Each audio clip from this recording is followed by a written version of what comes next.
Kathy Costanza to come and lead us in prayer.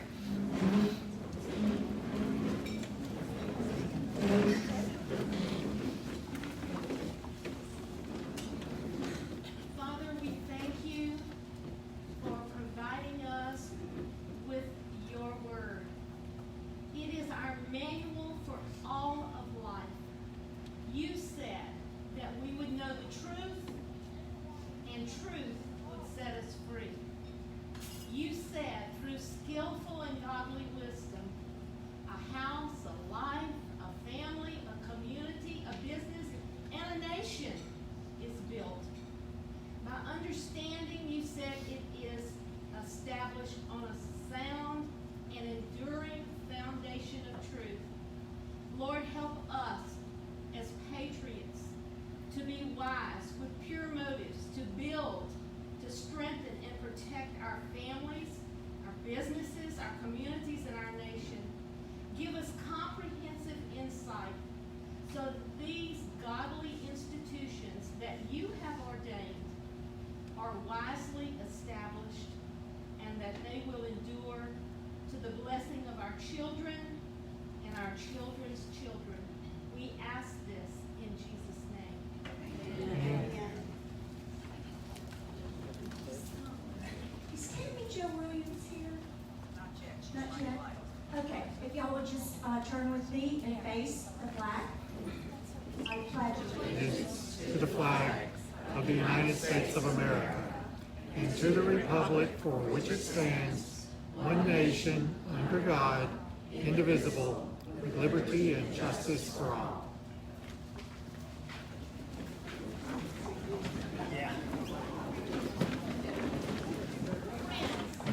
Because there is much wide controversy concerning what truth is today, I would like to give you a great source of information. At your table, you will see a little piece of paper that will direct you to either a series on video, or if you want to listen on audio. You have this information. It'll look like this at your table. This is produced by probably the greatest American historian alive today. You'll hear words from David Barton on the Andrew Womack program. And so I thank you for the opportunity just to give you direction. You will be blessed by listening.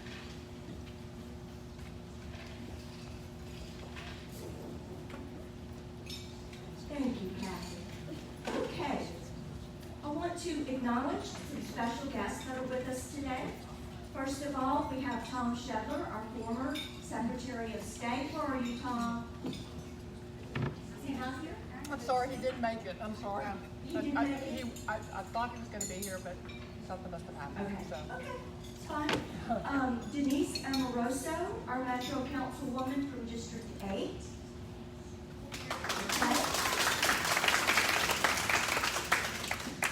Jerry Bouillette, who is a Republican State Central Committee member.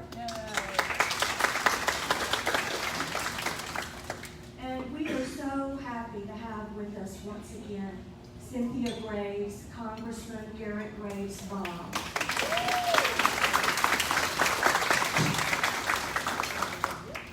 Terry White, who is with Congressman Graves' office. Terry.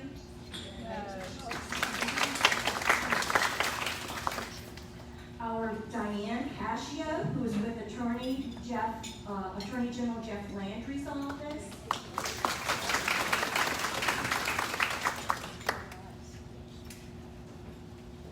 Let's see, Caleb Moore, who is the State Deputy Director of the Grassroots for Americans for Prosperity.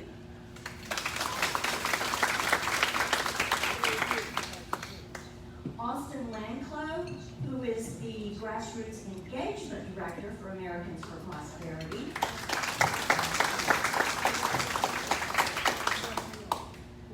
Juliet, I hope I say this correctly, is it Laughlin? Laughlin. Okay. Laughlin. Okay, she's a new associate member from New Orleans. We're super happy to have you.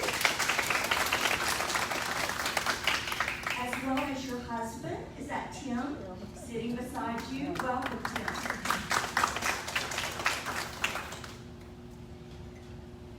Okay, we're going to have a special announcement in a moment, so I won't go too much into. Oh, yay! Thank you. We have 3 new members at this table right here. Y'all, please stand up and introduce yourselves.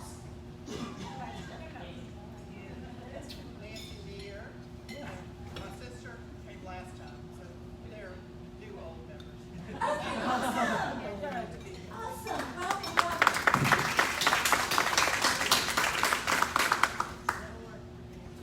Okay. Oh, yes.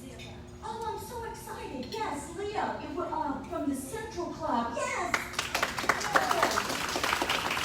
We're super happy to have you. And Leah is Drew Broccoli's sister. So, just so y'all get that connection. So. Okay, we're going to have a special announcement in a moment. So I'm not going to go too much into what else has been going on at the legislature. You all know that it's been a very, very busy time. And a great big thanks to those of you who have responded to Susie LaBrie, Wave Susie, to Susie LaBrie's many, many emails keeping us abreast of what's going on and encouraging us to write and to call our legislators. So that's all I'm going to say about that for now. Next, we're going to have our first Vice President, Lynn Cox Graham, come up and talk to us very briefly about committee opportunities.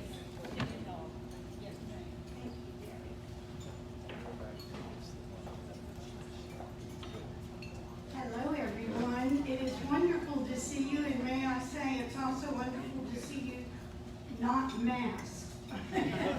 Your smiling faces are welcome. We have 10 standing committees, and I know a lot of people do not realize that we have these committees, but we sure could use some help from time to time on the committees. I plan to send out an email to every member listing those committees, and then hopefully hear back from some of you as to which you would like to maybe participate in from time to time. And none of them are a full-time job, trust me on this. They don't take much time, but they are very necessary. We have things such as community service, fundraising, which of course Drew does a bang-up job, armed services, the newsletter, campaign that Susie LaBrie does a great job with, Club Achievement Awards, hospitality, publicity, and membership. And then there's always help needed at the legislature. And that ends on June 10th. So it's not much longer to get our say-so in.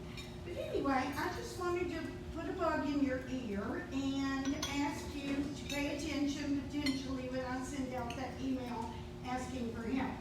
And also, we have had a lot of new members, which is wonderful. Our club is growing by leaps and bounds. And a lot of you have joined online.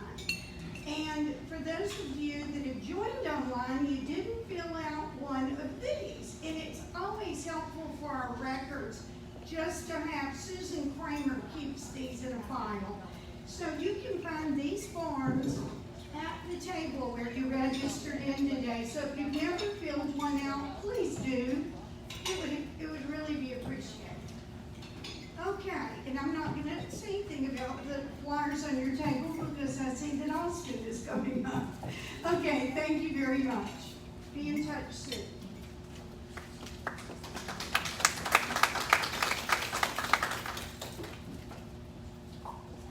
Okay, and now we will ask Austin Lanclow, who has an announcement for Americans for Prosperity.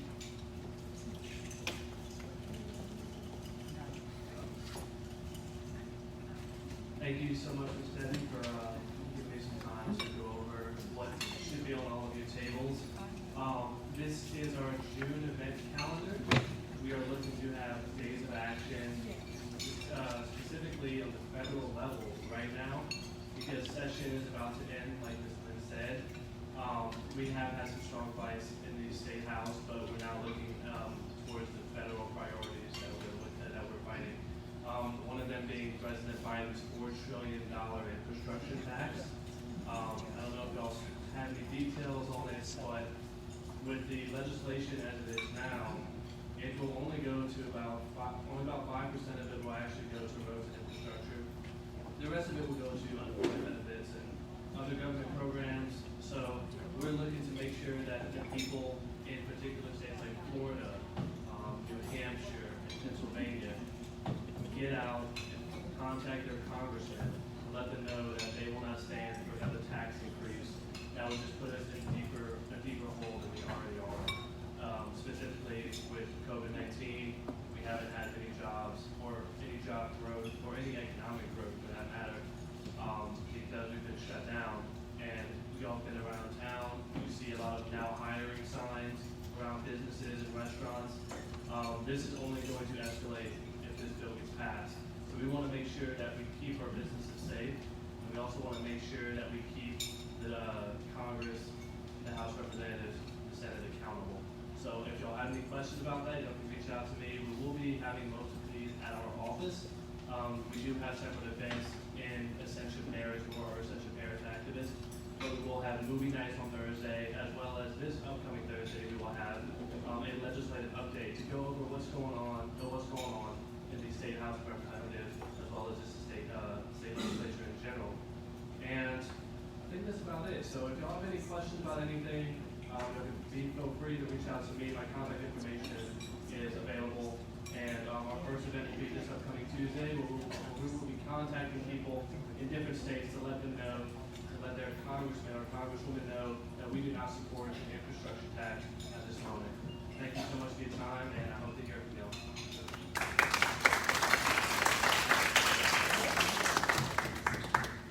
Okay, I have a couple of acknowledgements.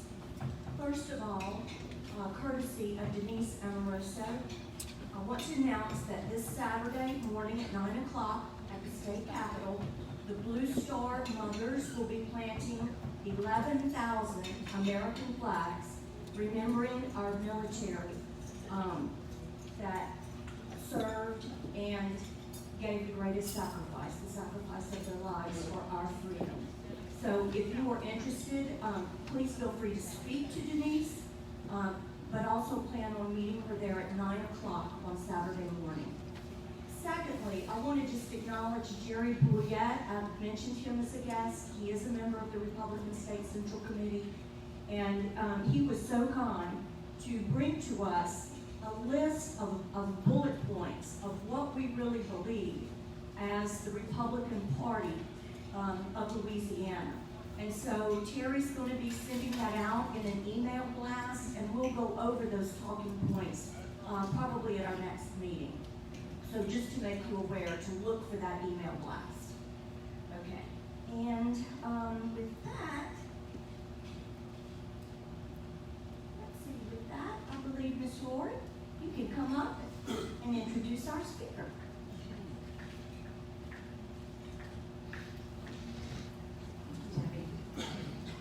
All right, so another great speaker coming. This was Debbie's idea to invite Dr. Loren Scott, and it was a terrific idea.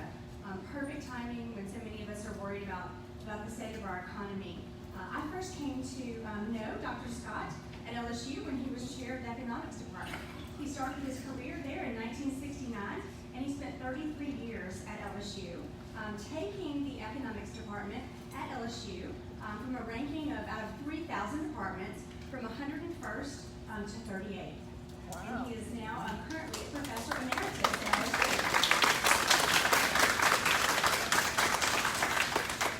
But that's not all. Dr. Scott is well known across the nation. He has clients who include BP, Capital One Financial, Energy, ExxonMobil, JP Morgan Chase, Nucor, Sasol, and Chesapeake Energy, among many others.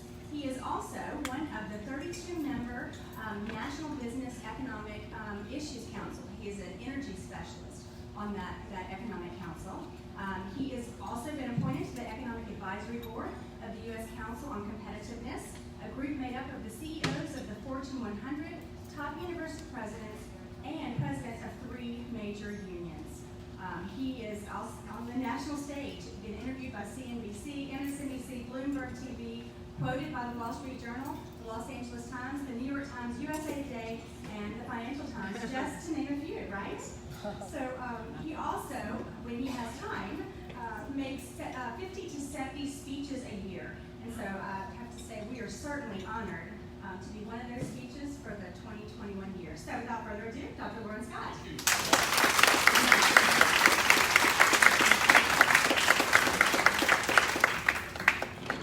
So how y'all are? It's really nice to be here. I like being among a group of people who are out there actually doing something about what's going on. There's a lot. This is obviously the strangest period in my career as an economist, and the scariest period in my career as an economist. So I'm glad that there's people out there that are fighting back, because that's really, really important. Normally at this age, it wouldn't matter to me, but I have grandchildren. And so, like you, I'm very concerned about what's going on. I really appreciate the opening prayer that you pray before you do your work. I'm a practicing Christian myself. I teach and do some occasional preaching when they're desperate in my church. And so I appreciate that very much. As a matter of fact, I was thinking about a prayer this morning because I was thinking, dear God, this year you have taken away my favorite actor, Kirk Douglas. You have taken away my favorite country and western music singer, Kenny Rogers. You have taken away my favorite basketball player, Kobe Bryant. I just want you to know, God, that my favorite politicians are Joe Biden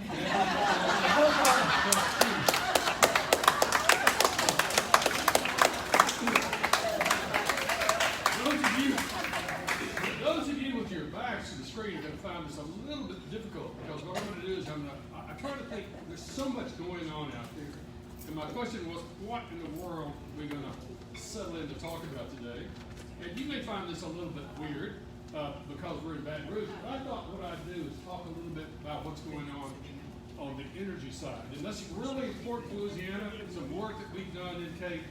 There's about 260,000 jobs in our state. They're either directly or indirectly associated with this industry. Well, at least $2 billion in revenues to our state budget that are either directly or indirectly here as a result of the oil and gas extraction industry, the refining industry, or the pipeline industry. And so what I want to do, I've got some good news and we've got some bad news for you on this. I just wonder, can you hear me if I come out here like this? Can you hear me in the back okay? Do I need to speak with the mic? Is that okay, you people in the back? Can you hear me okay? Not back. You can? Okay, I'll stick with the mic then. Okay, so I've got some good news and bad news for you. The good news is what's happening on the price front. You can see here the data going from about 2014 forward. Prior to COVID hitting, as you can see, he was around $64, $65 a barrel. And then you remember we had that one weird day, which was just a weird day, in which the price was at negative $38 a barrel. Everybody went crazy. But it was just because of some weird contracting thing in the futures market. Since that time, look what has happened to the price of oil. The price of oil has popped back up. Today it's at 66. And so the price of oil has popped back up, and that's really good because this is well above the break-even point in the Gulf of Mexico, for example, and very, very good for Louisiana. And the primary reason this has come back is, well, it's the price of something. Must be because of supply and or demand. As it turns out, it's a combination of both. Initially, the primary reason it came back was OPEC took a bunch of oil off the market. They took about 9.7 million barrels a day off the market. And then the other thing that happened is what happened to the rig count in the United States. I mean, look at the rig count in the United States. It was up around 1,000. It dropped all the way down to the 200 level, and it's now back around 400. We're a long ways away from where we were. And this is especially important in the shale industry, which we don't have much of here from the oil standpoint in our state. But what it did is it led to a reduction in our oil output in the United States. And then on the demand side, the vaccinations have led to the economy starting to come back. If you've been driving around town this, the last 3 or 4 days, you know it's come back, hasn't it? Suddenly, traffic started coming back. And once India solves their problem, there's a lot of cars there, a lot of demand for petroleum that's going to bring the price back. And so, by the way, COVID has made a big difference, hasn't it? I thought you'd appreciate this. If you haven't been in Sunday school for a very long time, could y'all read that in the back? This kid's trying to decide who killed Goliath. COVID. Oh my God. Now, that's the good news. The price of oil is back, and that's always good for our industry. Bad news, the signals we're getting from the Biden administration on this. And this starts with this lady here, with the appointment of Deb Haaland to be our Department of Interior person. This is the person that's in charge of lease sales and permitting for the offshore oil and gas industry. She is, I can't read it myself, so I'm about to come out here. I'll try to talk real loud. As you can see here, she's repeatedly called for an all-out fracking ban. She's a supporter of the Green New Deal. She wants a ban on all drilling on public lands and waters. That water word is important because that means the Gulf of Mexico for us. She wants to abolish the internal combustion engine. So she is AOC on steroids. This is really tough for us. And then Biden had a moratorium on lease sales of public lands and waters and leased until this summer. They want to study, and under Ms. Halen's direction, whether or not more drilling in the Gulf of Mexico is really good for us. Guess how that's going to turn out. Now, by the way, one of the things that's going to help her a lot of people don't realize this, but on his first day in office, one of the things the president did was to sign a modernizing regulatory review. Now, this is just as innocuous thing. He said, what difference does this make? Well, there's a great analysis of this in the Wall Street Journal. Usually what happens is the executive branch, there's an outfit called the OEB, Office of Management and Budget, whose job is to ensure that when they come up with the rules and regulations, that the benefits are greater than the cost of the regulation, right? Well, this particular rule says we want to ensure that the review process promotes policies that reflect new developments in scientific and economic understanding. What's this? That fully accounts for the regulatory benefits that are difficult or impossible to quantify. It does not have harmful anti-regulatory or deregulatory effects. Now, basically what they're saying is throw out all the traditional measures of benefits and costs. Use anything you can to promote the benefits of the regulation. Don't do anything that will suggest the regulation should go away. So, what do you think is going to happen when they start looking at the Gulf of Mexico? How the Gulf of Mexico is going to turn out? Yeah, that's going to be really fun. Now, why is all this happening? The reason all this is happening is because the threat of climate change is just an existential threat to the whole world population. And if you don't believe that, you can go to a 16-year-old, Miss Greta Thunberg, who was allowed, with her great wisdom and her great background and her great history here, to come to the United States and appear before our senators and congressmen and berate them for not doing something about this, and also appear before the UN Climate Council and berate them for not doing something. How could they possibly do that? So obviously, with her great wisdom and understanding, she knows this is an existential threat. Matter of fact, she is so smart that Time Magazine made her the Person of the Year. Instead of the doctors and nurses have saved our ass. Okay? Or another reason that it's a problem is because we have a former bartender who has told us her fast wisdom and understanding that we have only got 14 years left before human society is going to be wiped out by this. Now, why are they thinking? Why are they taking such a hard line? Well, here's part of the reason for this. Look at what has been happening to temperature. Look at this red line. See this red line here? That's the temperature. Starting in about 1975, temperatures have started to rise in the United States, in the world. And also, CO2 has also been rising steadily.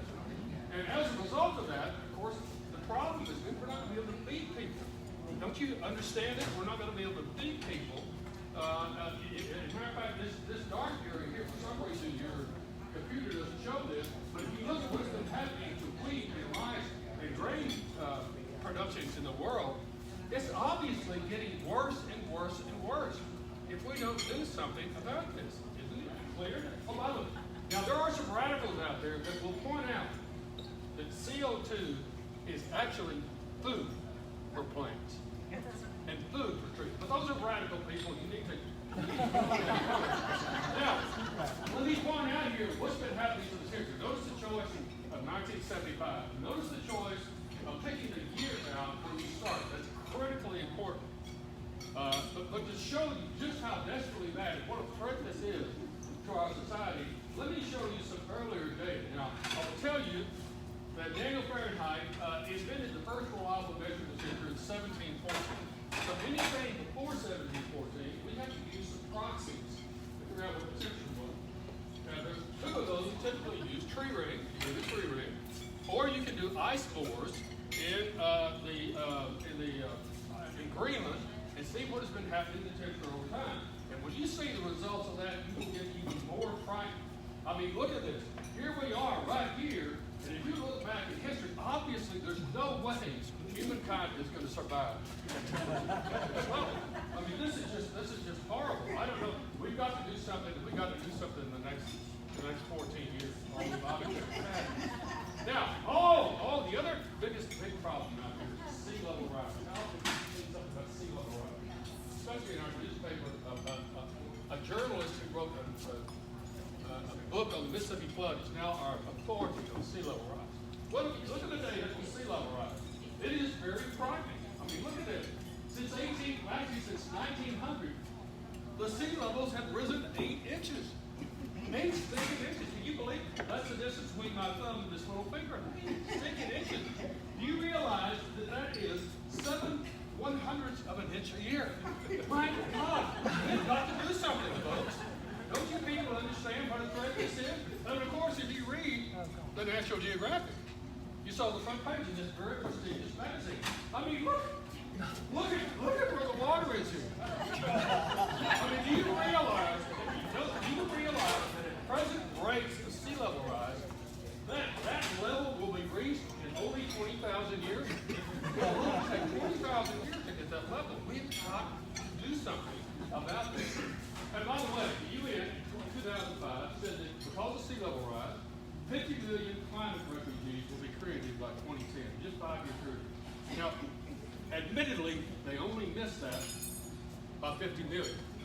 But still, you can see the threat there, right? You can see the threat. Remember, the big threat they pointed out was this area right here, the Maldives, which is an archipelago of about 25 coral atolls.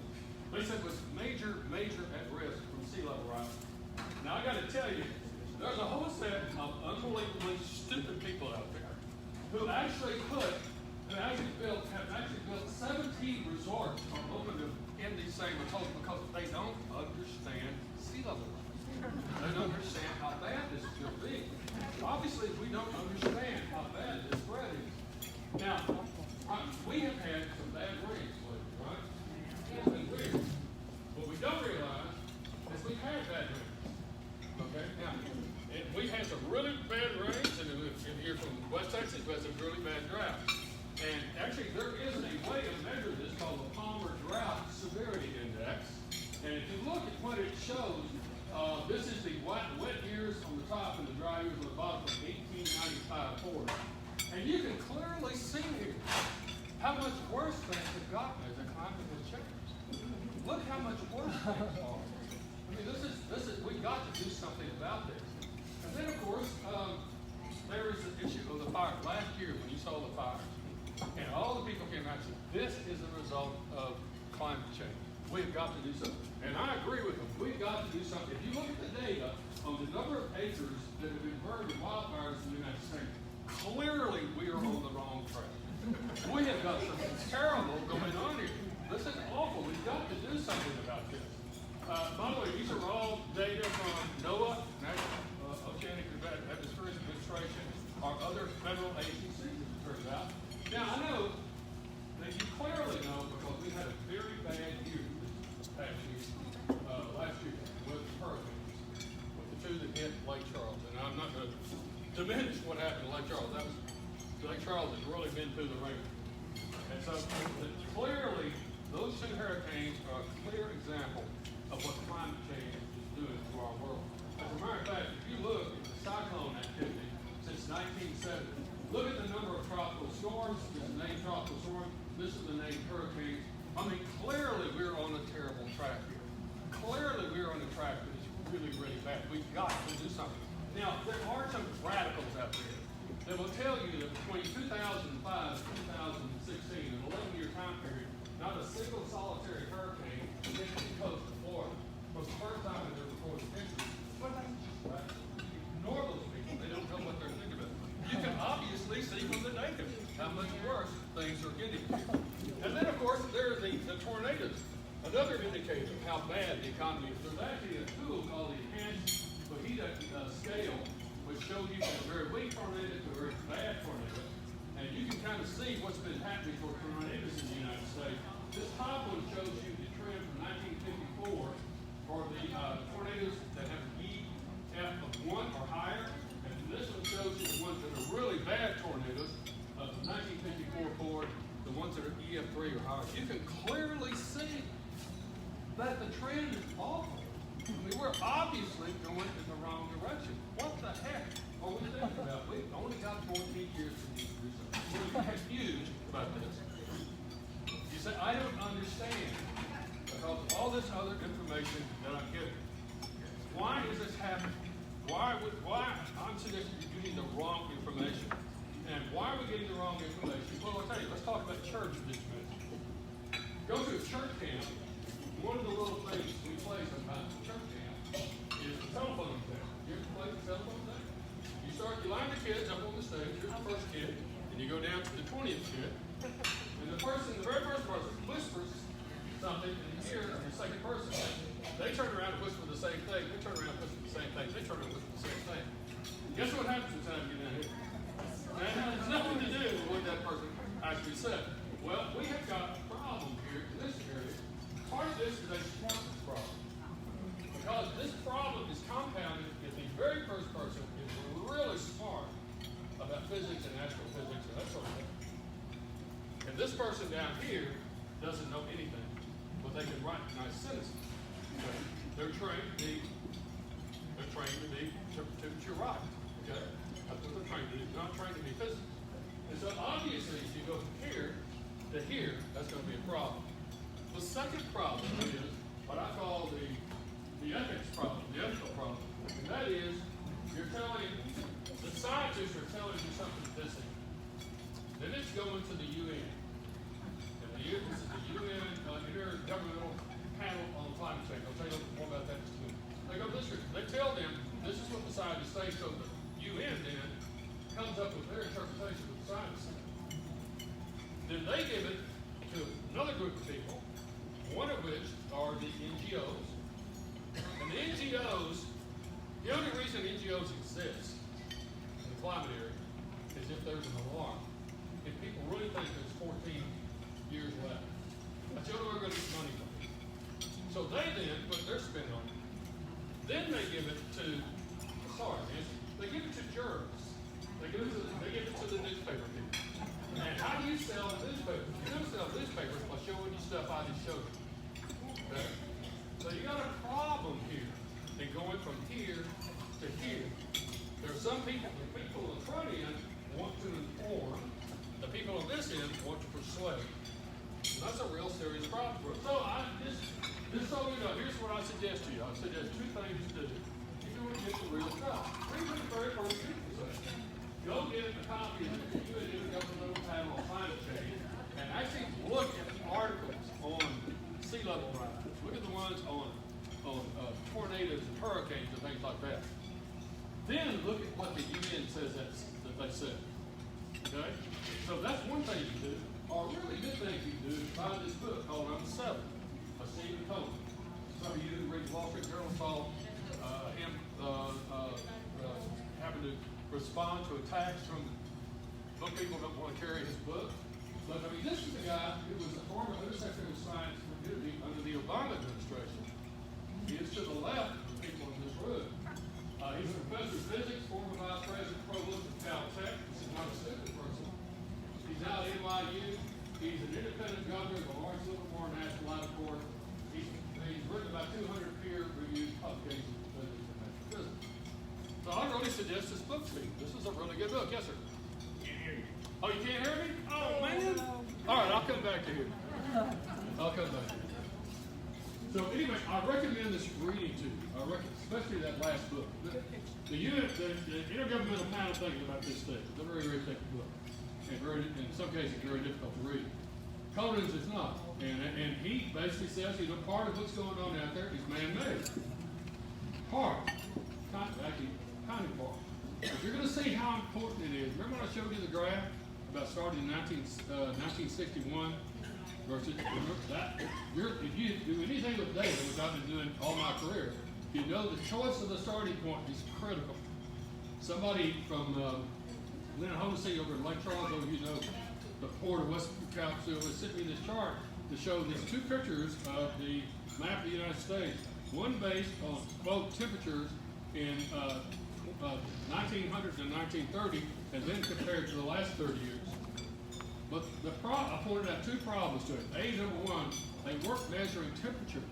Well, that's the other thing. Watch your graph. They don't measure temperature, they measure temperature anomalies. That's totally different from temperature.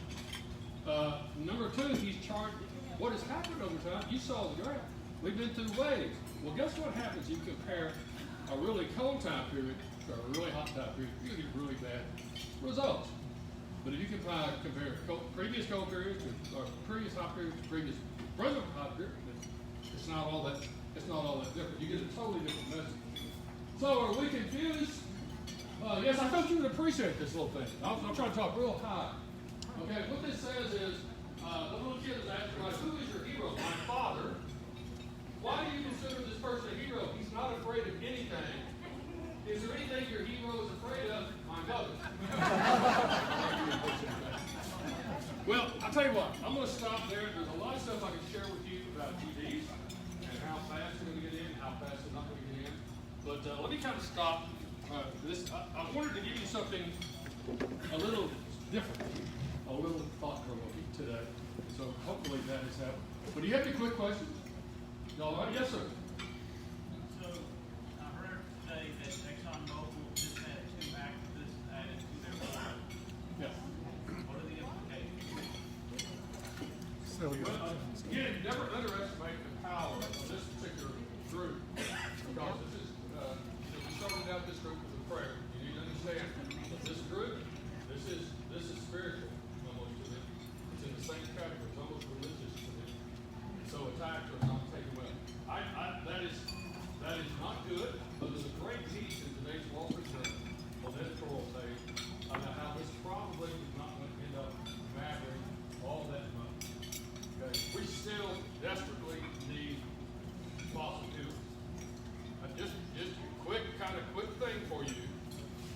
The idea that you keep fossil fuels in the ground is beyond silly. Even if we had total takeover of the transportation market by electric vehicles, transportation only makes up about 74-75% of the use of petroleum. If you got up this morning and you brushed your teeth, I hope to God you did. You use toothpaste, you use toothbrush, you comb your hair with a comb, you brush your hair with a brush, you shave, okay, you use shaving cream, you poured milk out of a plastic bottle, you got in a car and drove here with tires on your car, all that plastic on the inside of your car. You're going to go play golf this afternoon, you're going to go play basketball this afternoon, go football this afternoon. All those things are made out of petroleum. You put on if you're wearing soft contact lenses, you're using a petroleum product. The wire glasses typically have petroleum. The frames have petroleum content to them. The idea that you can just do away with fossil fuels is silly. It's just not going to happen. You got to be totally uninformed. Yeah. Oh, you can't hear me? Shoot. I'm sorry, I can't keep myself behind this. I need to be chained. I'm sorry about that. All right, any other questions? You all right? Your own economy, by the way, on COVID, the Louisiana economy, if you look at the month that we were the worst off, which was April of last year, and compare where we are today, the state is about 44% back. We still have a good ways to go. Baton Rouge is a little bit better. Baton Rouge is about 51% back. So we're starting to get more better. The country, I think, as a whole, is about 60% back. Part of our problem is the oil and gas side. The Houma and Lafayette areas are not doing real great right now because of what's going on. The oil patch in general is not doing very well right now. So we're still a bit of ways from being fully recovered. Yeah. Inflation. Timber prices are rising, commodities are rising. What's going to happen? Well, the question was about inflation and what's happening to timber prices and other types. Matter of fact, it's about all commodity prices have suddenly spiked. Royal Martin was telling me he has Royal Martin lumber. Tells me that the price of his plywood has gone up by a factor of 9. Wow. Okay? And it's about all. It's hard to get wood product. And so the price of things is going up. I think part of that is transitory. Part of it is that we went into this terrible collapse as a result of COVID when the price of things went down. And part of it's just the natural coming back from that. I think we're going to have, if you look at the forecast, I think we're going to have about 4 quarters of prices averaging 4% or more for starting now, going forward, about 4% or more. And then hopefully it will start to go down again. But a lot has to do with what gets passed next in Congress. If we pass this infrastructure bill, then I think all bets are off. It's going to get worse. Yes, sir. I know this isn't what you talked about, but anyway, what is the actual national debt of the United States, and is there any conceivable way of ever dealing with it? In terms of what the actual number is on the national debt, I can't tell you. And by the way, if you ask me a question in one of my classes at LSU that I can't answer, you drop a letter grade. But the debt is has gone up, and it has gone up a lot. It's going up relative to the real gross domestic product, which is the key thing to look at.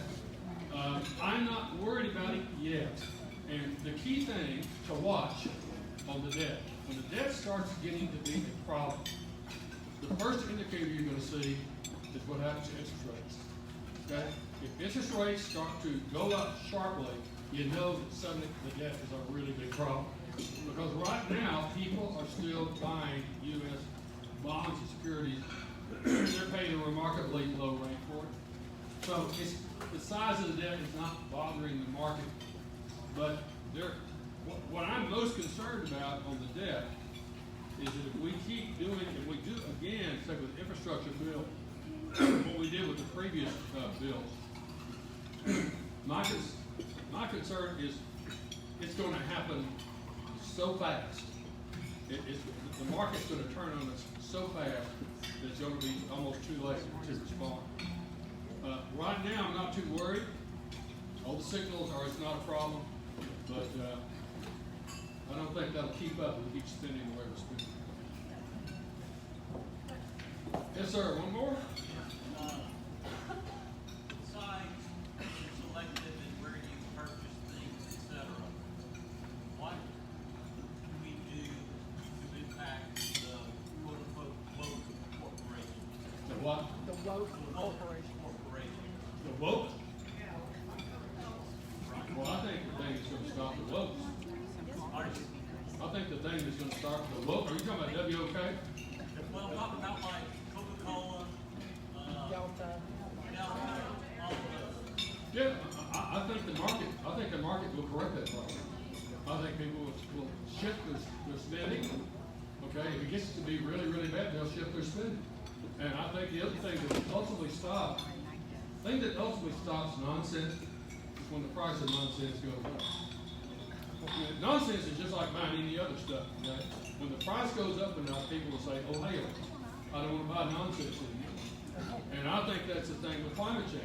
I mean, you keep going down this track, the price of your electricity is going to go up, the price of your gasoline is going to go up, the price of your natural gas is going to go up, and that's when you're going to start saying, "I want somebody else in office. I want somebody else in their place."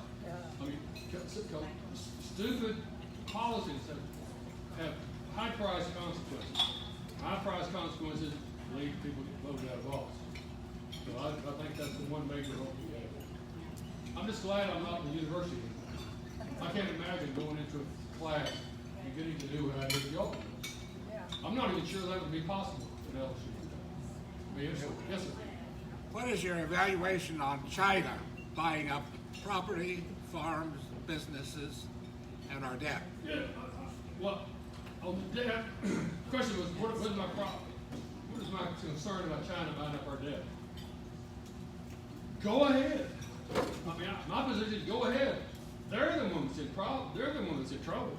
Because if we decide we're just going to go bankrupt, we're going to default on our debt, that's not a problem with U.S. citizens. That's a problem for China. I mean, the people who are lending the money to us are the people that are in the biggest threat. So I'm not too worried about that. Even I'm a little bit less worried about them buying up land because again, they're in China. We're here. We can just take it away from them. We can nationalize land just like we can nationalize anything else. The thing that concerns me the most right now about China is in order to build electric vehicles, you have to have a lot of earth, a lot of ore, a lot of cobalt, a lot of copper, a lot of lithium. You have to have a lot of what's called rare earth minerals. Now they're called rare earth not because they're rare. They're called rare earth because where they work on the periodic table. They're not really rare, but they're kind of isolated in a few countries. And the big concern to me about China is trying to corner the market on some of these major ores going into batteries like lithium. I think right now they control about 80% of the lithium market in the world. Matter of fact, all the kind of minerals we have out there now that are used in making batteries are kind of located in countries that don't particularly like us. You know, like the Republic of Congo, or in the case of China. And so what will happen is these rare earths may exist in the United States. We have lithium available in, I think, North Dakota. We have it in Arizona. But if we go there and try to open up a mine to compete with China, and they control 80% of the supply, they just drive the price down long enough to drive us out of business. I mean, when it comes to batteries, that's where I'm most concerned about China's influence. Well, that, general politics. Yes, ma'am. I'm concerned about how much money is being spent on the stimulus check. On what? On the stimulus check. Oh, the stimulus check?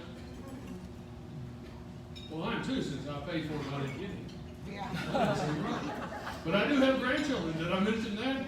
That was helpful. Again, that was, I think, necessary when it was done. Okay, it was necessary when it was done. It's no longer necessary. There's plenty of jobs out there, plenty of work out there. So it's no longer necessary to do it again. As a matter of fact, I think it's no longer necessary to have a $300 extra federal bump in the unemployment payment. I don't think that's necessary anymore either. Plenty of jobs out there, as it turns out. So we needed it when it happened. We don't need it anymore. I don't think it needs to happen. Did you have a question? Yes, I did. You mentioned earlier that you would not have been allowed to do this presentation at LSU or however you worded it. My question is, what is going on in universities and the world really where only one side can be presented? I mean, why would you not be allowed to do that presentation? Yeah, I think, again, I think it gets back. No, the question was, what's going on with universities? Okay, why would there might be a problem with me making this presentation? At LSU, then say, have people raise their hands and say, well, your data source is wrong here. You started with the wrong year here. Do the things that scientists do in terms of questions. Instead of, well, I think part of the reason you can't do that is because the woke phenomenon. Again, the people that believe in this thing, this is like a religion to them. Okay? It is more religion than it is science, I think. Especially when you go from the first person on the stage to the last person on the stage.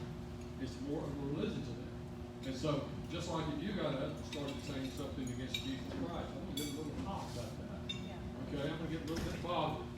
they feel the same way about that. But there's the other stuff that's going to the university is just unfathomable to me. Because back when I taught, you taught, and you got challenged in class, and it was okay, you got challenged in class.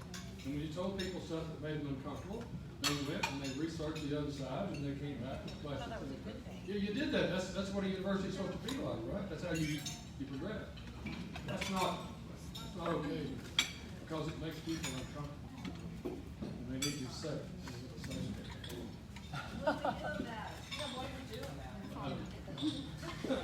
One of my colleagues said we need to refund the police and defund the university. I don't think that's the answer. Just stand up against it. You know, voice your position.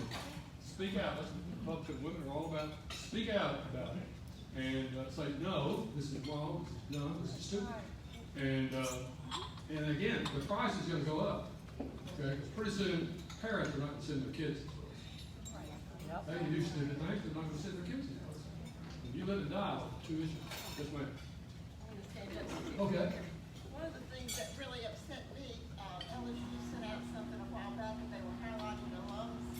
And this guy was head of the thought control at Google. He was what? He was involved with the thought control. Oh, thought control at Google. I mean, what is that? And LSU wanted to honor him. I like this guy. He was very well. I think you said everything. You said everything. Your incredulity that's exactly right. Folks, I really enjoyed being with you. Thanks for being so attentive.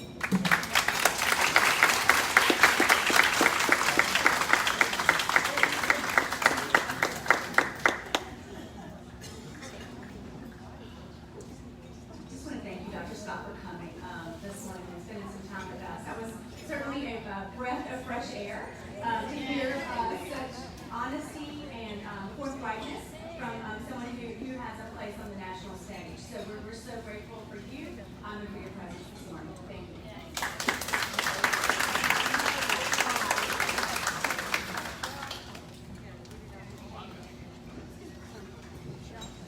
Okay.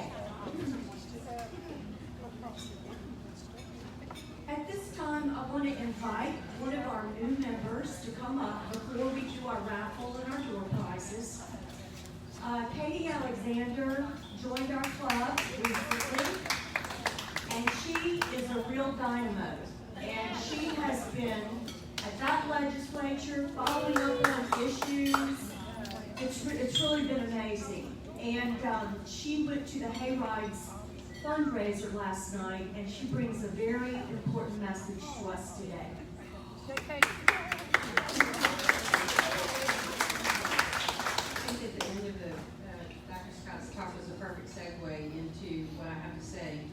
I was at the Hayride event last night, and Jeff Landry I wish I would have recorded it. I listened to it. It was a very inspiring speech. But what's happened to me is I'm a mother of four. I've never been involved in politics until after the 2020 election, and after several meltdowns with my husband, he said, "Go get involved." He gave me Glenda Pollard's number, and my first political activism was with the Cassidy protests. So that's how new I am to all of this, and so this being up in the legislature has been quite a learning experience, to say the least. But what I'm up here to say is to not be afraid, but be very afraid of what's going on. We've had a group of people that have been going up there with me for this entire session. I'm talking about educated people, articulate people, people from different aspects, cybersecurity, doctors, all these experts testifying in these Senate hearings and these House hearings, and we are being completely ignored. Completely ignored. And I think that part of the problem is that as Republicans, we were raised to be nice and polite and treat the other side with respect. And what's going on is there's about 30 people over there that are bullies. And we need to empower our reps. Federal, like Garrett Graves, we need to empower him. We need to empower all of our elected officials to stand up and fight for us. Because I'm telling you, it is a situation where, excuse me if my voice gets trembling because I get very nervous. But my friends think that I'm crazy. They think I've lost my mind. But I'm there, and I see what's going on. And I'm not crazy. And everybody needs to light a fire under not only your family, your friends, but any sphere of influence you have to contact these people, to let them know that you have their back, that you expect them to vote this way. Susie sends out the bills that are going on. It's a little hard to keep up because let me tell you, there is so much stuff going on. And when I say earth-shattering laws being made, like for instance, voter integrity. We mentioned we're going to vote them out. We're not going to vote them out of office if we have a $100 million new Dominion system, which is what the Secretary of State wants. And he says one thing to us, to our face. I've been in meetings with him. I've been in meetings with Secretary of State Arwana and Colonel Waldron. And he says yes to everything that we're saying, and then we write it up, and he takes it all out. I'm telling you, we have got to empower these representatives to let them know that they will be reelected if they support, and that we've got to have a backbone. We cannot be passive and sit by anymore and be polite. We have got to get people fired up. I mean, it is, I cannot express enough. Let me just tell you what's going on. Three different issues. With, and this is something that Jeff Landry touched on last night too. We have 2 weeks left of session. We still have not banned men from participating against women in sports. We have not done that yet. I'm not sure, I'm new to the process, so I'm not sure what the holdup is, but I think that they're strategically stalling them, they're not bringing them, I'm not really sure what's going on, but that has not been done yet. The vaccine, we lost, believe it or not, the bill, the bodily autonomy bill was killed. We can abort a baby because it's our body, but we cannot decide whether we can get an experimental vaccine or my child gets an experimental vaccine. There's several very brave senators and legislators down there that are fighting for us, but not very many. And the thing that is impressed upon me is that the number of people that have showed up and testified and spent their whole day doing this, and we are ignored. The thing that was going on today, I don't know, it's going on, I decided, I was hoping Debbie would let me give my scorched earth speech, go scorched earth on everybody you know, to let everybody, we have got to get fired up, because there's a discrimination, they're trying to hook the vaccine up with your license right now. What does that mean? That means that you're not going to be able to buy groceries if you don't have a vaccine. That's where it's all leading. That's where it's all going. The education system, you know, my children are fortunate enough to go to a private school, but in public school, if your child is in public school, they are no longer taught World War II, the Holocaust, the Declaration of Independence, the Federalist Papers, they're not taught any of that. That has been replaced with the 1619 Project, critical race theory, sex education, and a truly Marxist ideology. And the Bessie board is in there fighting, quite literally fighting against World War II and Holocaust being added, mandated, because into the curriculum. They're saying that we set the curriculum. Well, the legislature set up Bessie. Bessie is controlled by the legislature. And if Bessie's not gonna put in patriotic history and to teach our children the sacrifices made for us to all be sitting here, to be able to practice the religion we want to practice, to be able to go to the schools we want to go to do what we want to do. Well, these kids have no appreciation for where they're coming. They're being taught hate, basically hate. Look up, if you're not familiar with critical race theory, Prager University has a great video on it. You are going to get afraid. You're going to be very afraid. That's what we're fighting. Ray Garofalo was removed as chair I was in the hearing. I heard what happened. For using the expression, the good, history needs to be taught, the good, the bad, and the ugly. And a Republican rep said what was good about slavery. Well, it was this big battle.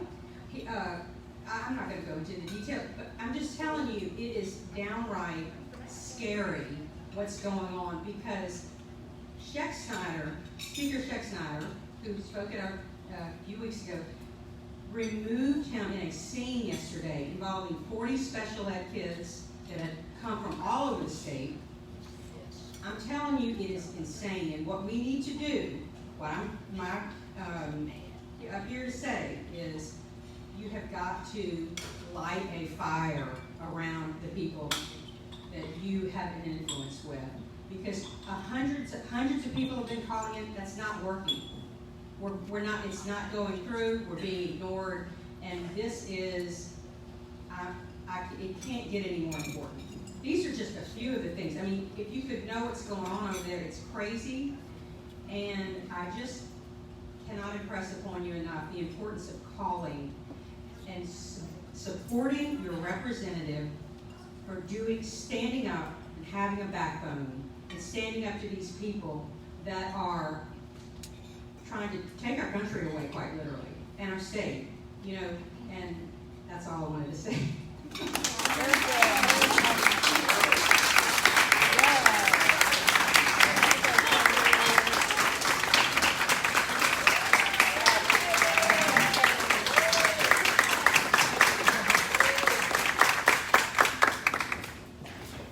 Okay, passion. That's what I'm talking about. Yes, Susie. I have an announcement. Get your pen and paper out. Call 342-6945 this afternoon to support House Bill 352, and just go through my list. We got like 4 or 5 bills in the House We today. can send out that number, they can send a message to the floor. The House Yes. Representatives is 342-6945. The bill is House Bill 352 by Representative Hodges. Is that the one to teach the World War II history? No, that's Yeah. that one. Any minute now, just start calling as soon as you can. Yeah, when y'all get out, it takes a couple of minutes. Y'all just send a message to vote pass with her approved amendment. And then we had the train section bill, which is, Okay, I'm sorry, I'm just trying to establish what House Bill 352 is about. It's about the Declaration of Independence, That's what I Gettysburg thought. Address, and Okay. federal papers. That's what I thought. So teaching the Declaration of Independence and credible history to our public school students. and then we had the train section number for it. The bill is number 352. And we had the other number, I can't think of the number, but we want to push the bill to ban train section sports. That's the afternoon So 156. in the House. Okay, just check your email. We've been very faithful, Terry's been very faithful to send out Susie's legislative alerts. So do watch those, and as Katie was saying, it makes a big difference. We need numbers. We need numbers. Now, going back to the Capitol after the meeting to finish advocating. for that. Okay, very good. Tagging on to what Katie was talking about, I want to remind you all that next month, June, we're not going to be having our regularly scheduled lunches on the 4th Thursday of the month. Rather, it's going to be on a Tuesday, June 22nd. So please mark that in your calendars. This is going to be a very special meeting. It will be a Zoom meeting. We will have Joe Altman, for those of you who have not been here or you're not familiar with Joe Altman. He is a data security expert, and he was interviewed by Michelle Malkin. He did some research. He was doing research on Antifa, and he literally stumbled upon the Dominion voting, the Vice President of Strategy and Security for Dominion Voting Systems, smack dab in the middle of Antifa. And you want to hear what Joe Altman has to say about Dominion voting systems and election integrity. To that effect, I would really encourage you to write to your representatives or your state senators and get them here. We want legislators here for that June 22nd meeting. It's very important, okay? So stay tuned. And with that, let's have some fun. How about a raffle prize, Drew?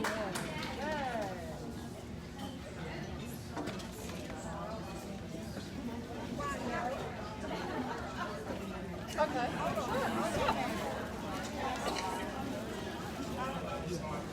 I'd like to thank everyone that purchased one of our fundraising raffle tickets today.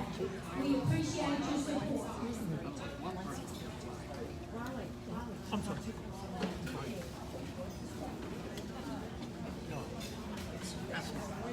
Yeah, I'll answer you in just a second.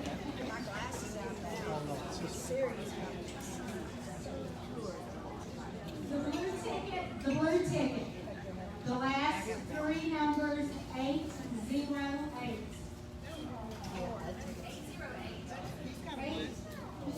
808.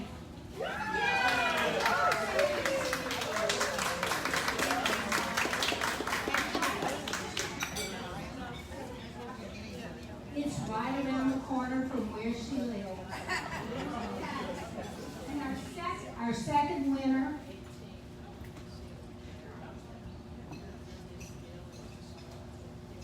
last three digits, 803. That might be hers too.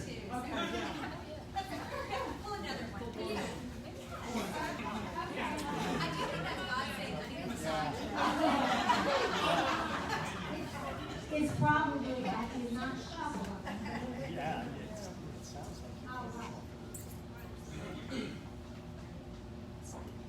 735. 735. Congratulations.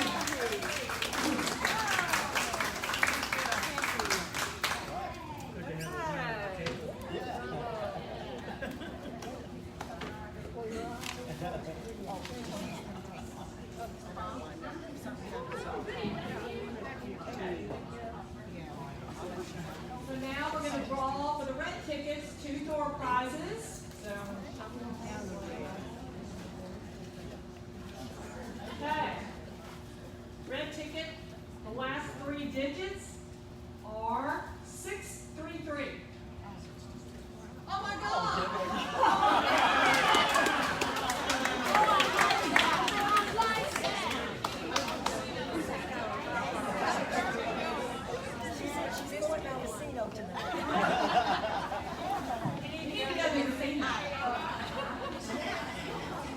Okay, the last 3 digits, 667. 667. Oh, that's me. Okay. That's it. Thanks for liking.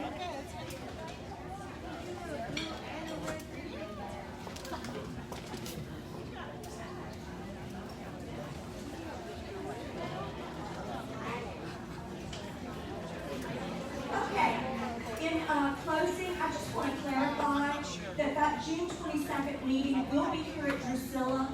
We'll be communicating with Joe Altman. He will be on the screen speaking with us, but we will be interactive with him. And again, please write your representatives and your state senators, and let's get some legislators here for that very important meeting. And with that, this meeting is adjourned.